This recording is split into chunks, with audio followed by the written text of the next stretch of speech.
ఇప్పుడే జీ5 app download చేయండి. చూడండి మీ ఫేవరెట్ టీవీ షోస్ ఎప్పుడైనా ఎక్కడైనా. ఈవిడెందుకు బాధపడుతోంది? నీ ప్రాబ్లం ఏంటో చెప్పు పిన్ని. నీలో నువ్వే బాధపడితే ఎలా? ఏం లేదు రామ్. ఇందాక ఉషా ఫోన్ చేసి డబ్బులు అడిగింది. తన దగ్గర లేవు అని అర్చన చెప్పింది. డబ్బులు అవసరమైతే ఉషా నాకు ఫోన్ చేయాలి, కానీ నీకు చేయడం ఏంటి అర్చన?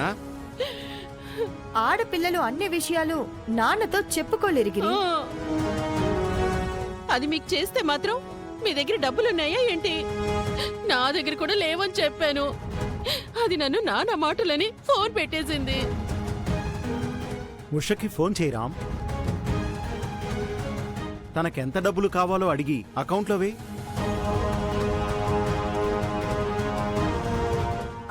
ఆగురాం. ఈ ఒక్కసారికి తీరిపోయే సమస్య కాదు, దీనికో శాశ్వత పరిష్కారం కావాలి. మహా, శాశ్వత పరిష్కారమా? ఏమంటున్నావు? మనమందరం ఒకే ఇంట్లో కలిసి ఉంటున్నాం.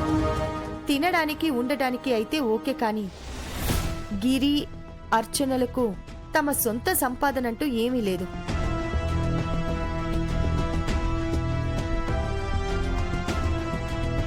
ఖర్చులకి డబ్బులు కావాలి అంటే నన్నో రామ్నో అడగాల్సిన పరిస్థితి.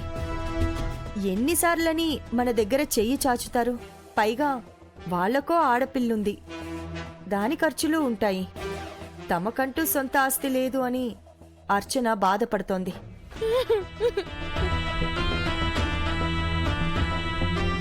బాధెందుకు పిన్ని? ఈ ఆస్తంతా మందే కదా. అవునర్చన, మీకెప్పుడు ఏ అవసరం వచ్చినా బీరువాలో డబ్బులుంటాయి. గిరి, ఆఫీస్కొచ్చైనా తీసుకోవచ్చు. అలా కాదు జన. టైం ఒకసారి ఉన్నట్టు ఒకసారి ఉండదు. వాళ్లకంటూ సపరేటుగా ఆస్తుంటే ఏ గొడవ ఉండదు కదా. అంటే ఆస్తి పంపకాలు చేసుకుందాం అంటున్నావు వదినా? అందుకు నేను ఒప్పుకోను. అయినా ఈ ఆస్తిలో మేము సంపాదించింది ఏముంది వాటా అడగడానికి? అంతా మీ కష్టార్జితమే కదా.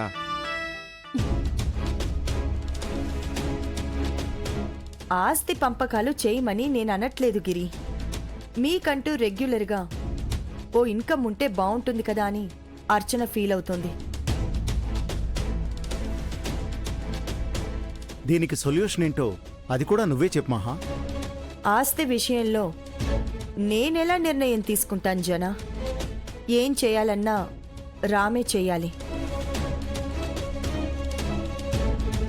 మీరేం చెప్పినా నేను చేస్తాను పిన్ని. మీ మాట ఎప్పుడైనా కాదన్నానా? నీకు అభ్యంతరం లేకపోతే ఆఫీస్ షేర్స్లో కొన్ని అర్చన గిరిలకి ఇవ్వురాం. అలా అయితే ఆ షేర్స్ నుంచి వాళ్ళకి నెల నెలా కొంత సంపాదన వస్తుంది. ఎవరిని అడగాల్సిన అవసరం ఉండదు.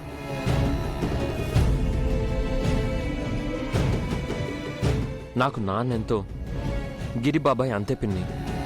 మీరెంతో అర్చన పిన్ని కూడా అంతే. వాళ్ళు బాధపడటం నాకు ఇష్టం లేదు.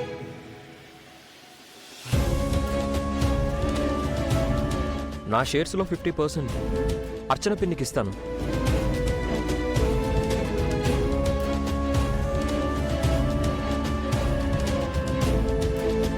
నీ షేర్స్ ఇస్తావారా?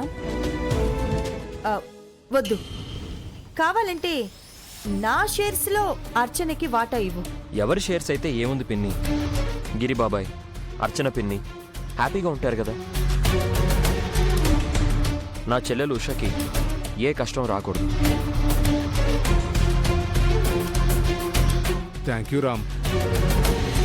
ఆడపిల్ల అయినా రేవతి మనతో కొట్లాడి ఆస్తిలో వాటా తీసుకెళ్ళింది. కానీ గిరి అర్చన ఎప్పుడు నోరు తెరిచి ఏమీ అడగలేదు. వాళ్ళకి సరైన న్యాయం చేసావురా. అది నా బాధ్యత పిన్ని. వెంటనే మన ఆడిటర్స్తో మాట్లాడి ఆ డాక్యుమెంట్స్ రెడీ చేయించండి. చాలా థ్యాంక్స్ రామ్. ఆ డాక్యుమెంట్స్ నేను రెడీ చేయిస్తాను రామ్. ఆడపిల్ల పేరు చెప్పి ఆస్తి కొట్టేస్తున్నా. టైం చూసి నేను కూడా ఎంతో కొంత ఆస్తి నా పేరుతో రాయించుకోవాలి. డాక్యుమెంట్స్ రెడీ అవగానే చెప్పండి. రేపు హోలీ పండుగ, మంచి రోజు. డాక్యుమెంట్స్పై సైన్ చేస్తాను. మంచి నిర్ణయం రామ్. రేపు హోళీ పండగకు మన చుట్టుపక్కల వాళ్ళని, ఆఫీస్ స్టాఫ్ని పిలిచి సెలబ్రేషన్స్ చేద్దాం. అందరం సరదాగా గడుపుదాం. ఇది ఇంకా మంచి ఐడియా జనా. లాస్ట్ ఇయర్ కూడా మన ఇంట్లోనే హోలీ సంబరాలు చేసుకున్నాం. రేపు హోలీ ఫెస్టివల్ సెలబ్రేషన్కి మిథున్ని కూడా పిలుద్దాం పిన్ని. మళ్ళీ తనెందుకు గౌతమ్? పిలుద్దాం రామ్. తన బర్త్డేకి మనం వెళ్ళాం కదా, అలాగే ఇది మన ఇంట్లో జరిగే వేడుక. మిథునని పిలుద్దాం. మనతో సరదాగా గడుపుతుంది. మీ ఇష్టం పిన్ని.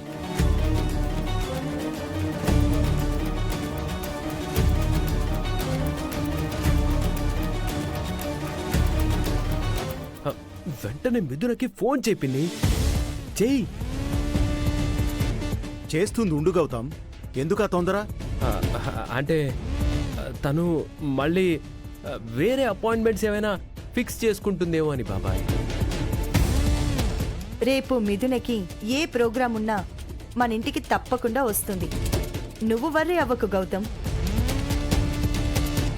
నేను ఇప్పుడే మిథునకి ఫోన్ చేస్తాను.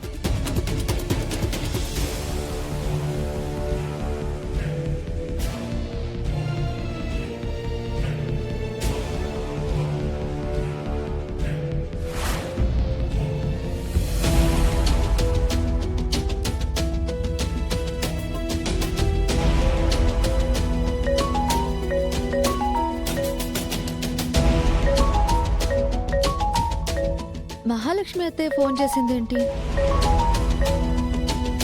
హలో. ఆహా, హలో మిథున. ఓ, మిథునకు కాల్ చేసావా అత్త? చెప్పండి. ఎక్కడున్నావు? ఎందుకు అడుగుతున్నారు? రేపు నీ స్కెడ్యూల్ ఏంటి? మ్యాటర్ ఏంటో చెప్పండి. ఆ, ఏం లేదు. రేపు మా ఇంట్లో హోలీ సెలబ్రేషన్స్ చేస్తున్నాం. నువ్వు కూడా రావాలి. తప్పకుండా వస్తావు కదా? హోళీ సంబరాలా? అవును, అందరం సరదాగా గడపొచ్చు. నువ్వు యుఎస్లో ఉన్నప్పుడు ఈ హోలీ మిస్ అయ్యి ఉంటావు కదా?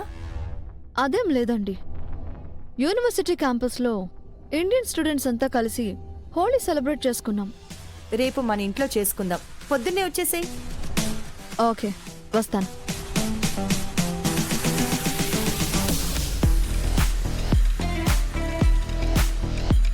జీ5 యాప్ డౌన్లోడ్ చేసి అన్ని ఎపిసోడ్స్ పూర్తి ఉచితంగా చూడండి.